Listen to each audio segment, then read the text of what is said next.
Hey guys, what is up? It is your girl Simone Charisse here. So for this video, I'm working with Alipearl. Sorry if you hear my heater in the background, it's kind of loud, but I wanted to show you guys my updated plucking technique. As you can see here, it is not bleached at all, so we're gonna go ahead and show you step by step how to do that.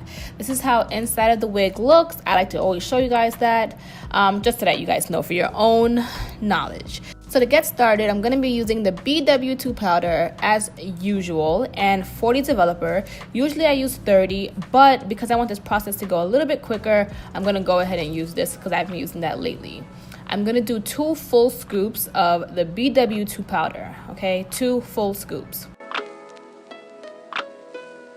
And then I'm going to go ahead and take the 40 developer, and I'm going to start off with doing 1 scoop first. Like 1 full scoop of it filled to the top, and then I'm gonna go ahead and just mix it around and see if I like the way it looks. Now this is too crummy. This is never gonna, lay on your wig nice and smooth like how it should. So I'm gonna go ahead and add a half of this scoop into the bowl. Okay, if you need to add a little bit more, you can, but we don't want it to be too watery.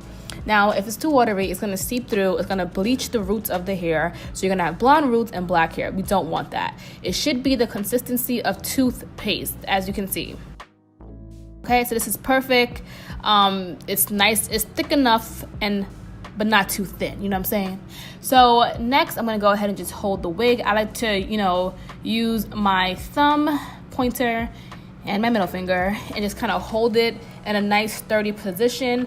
Sorry, my arm is in focus and not the actual wig cap, but you get the point. And we're just gonna go ahead and just paint down, slightly pressing into the wig. Don't press too hard because the more harder you press, it is going to seep onto the roots. And remember, we don't want that. The whole point is to really bleach the knots, okay?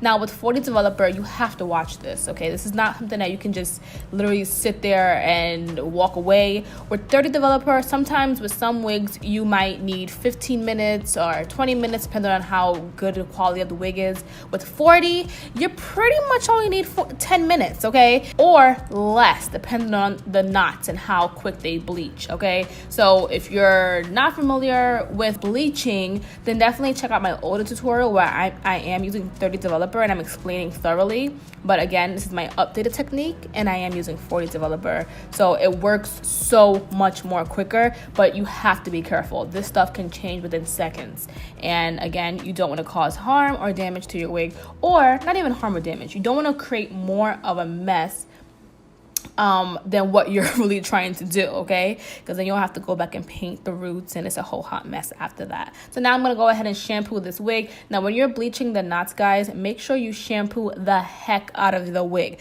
You want to make sure the bleach is off of the hair, because if not, it will have this nasty residuey feel and you'll have to end up going back into washing it. So just do like maybe 2 shampoos, really scrubbing it, and then 1 condition.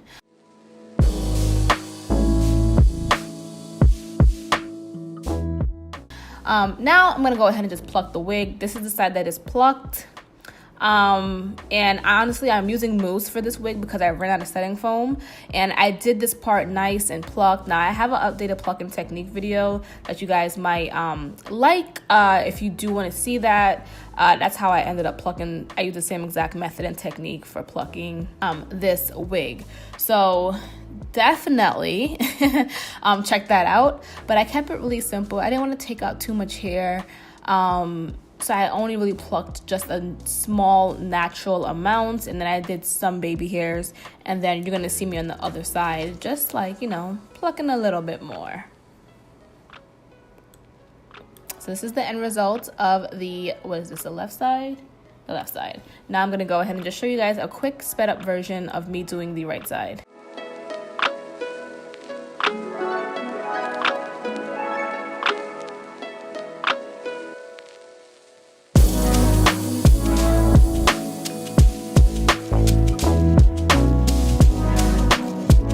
Okay, so next we have the wig. I already flat ironed it. Did I flat iron it? Yeah, I did. I flat ironed and I blow dried it. Sorry, my mistake. I didn't add a headband on this. I kind of just used the adjustable parts that came on the wig already and put it on the back and just tighten it as tight as possible on the back of the wig. And then here in this part of the video, you're gonna see me just styling the wig.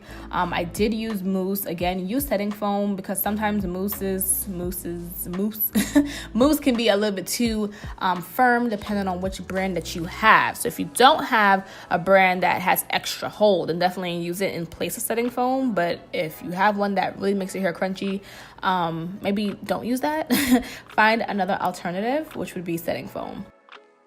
I wanted to perfect my middle part. Now, I love Alipearl. I've been working with them for quite some time. Sometimes I feel like their lace, though, I feel like the lace on the actual scalp does need a stocking cap underneath because it's not as bright, and that's kind of annoying and for me. But I mean, you can always fix that, like how I just did with putting foundation on my part. So it's not really a crazy issue as long as it's not gray or green. That's all that matters, honey.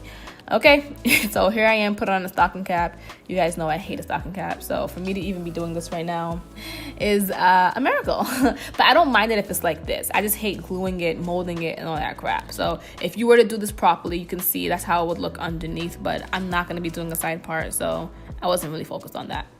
Next, I'm gonna go ahead and use my Hammett curling iron. Love this thing. It's amazing. I did a video with it. I bought it from Amazon. I discovered it maybe like 3 or 4 years ago. So here I am using it again. It gets really hot super quick though. And there's 5 different sizes that it comes with. So you can always change it out. It's interchangeable.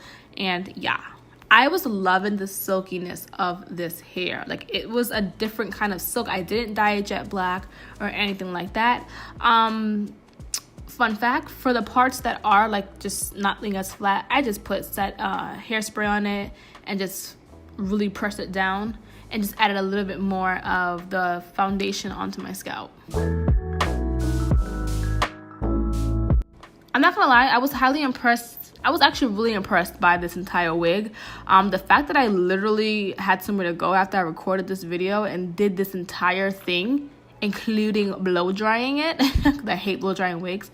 I usually let it air dry, but I was going somewhere. So the fact that I did this within an hour and 30 minutes is actually amazing because I love the end result. But I think what made this look really natural was the actual lace on this, because it was a brown color. It wasn't like a typical that weird white color. It was a nice brown color that kind of melted into my skin. So that helped a lot. Again, a very neutral way of doing the baby hairs, and plucking goes a long way. You don't have to always overpluck. When you overpluck sometimes, you have to put more work into it. So absolutely loved it. Super impressed. This hair was super long. All the information will be down below. And I'll see you guys in my next video. Definitely check out the information down below as far as the wig specs, the lengths, and everything. Thanks for watching this, guys. Bye.